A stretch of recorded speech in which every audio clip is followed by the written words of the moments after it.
শনি লাগিল হীৰকৰ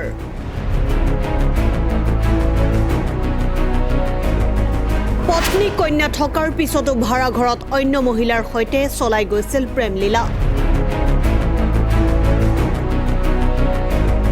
হঠাৎ এন্ট্ৰি হল পত্নীৰ তাৰ পিছত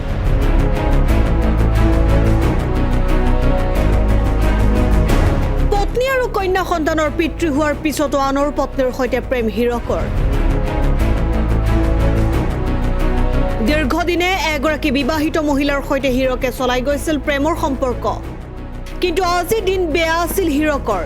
ঘটি গ'ল প্ৰেমৰ মায়াজালত ডুব গৈ থকা হীৰকে কেতিয়াও কল্পনা নকৰা ঘটনাৰ স্থান শিৱসাগৰৰ নাজিৰা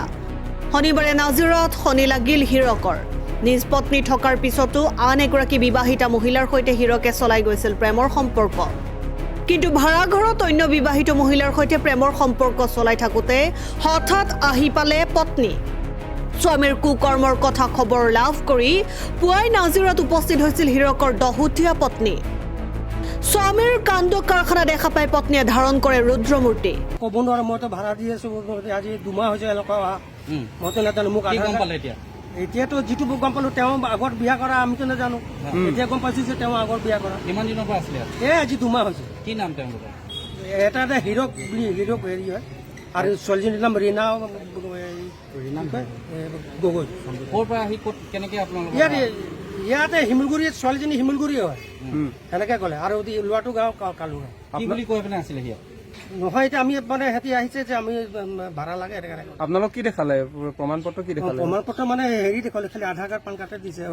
কি বুলি ক'লে হাজবেণ্ড ৱাইফ বুলি হাজবেণ্ড ৱাইফ বুলি ক'লে আপোনালোকে তেওঁলোকৰ বিবাহিত কিবা কাগজ পত্ৰ চাইছিলে নি নাই চোৱা নাই তেওঁলোকৰ কিবা ল'ৰা ছোৱালী আছিলে নি ল'ৰা ছোৱালী আছে যদিও মই নাজানো নহয় এতিয়াহে শুনিছোঁ যে তেওঁৰ ভাগৰ ছোৱালী আছে কি নাম আপোনাৰ মোৰ নাম বিপুল চন্দ্ৰ ঘোষ ঠিক আছে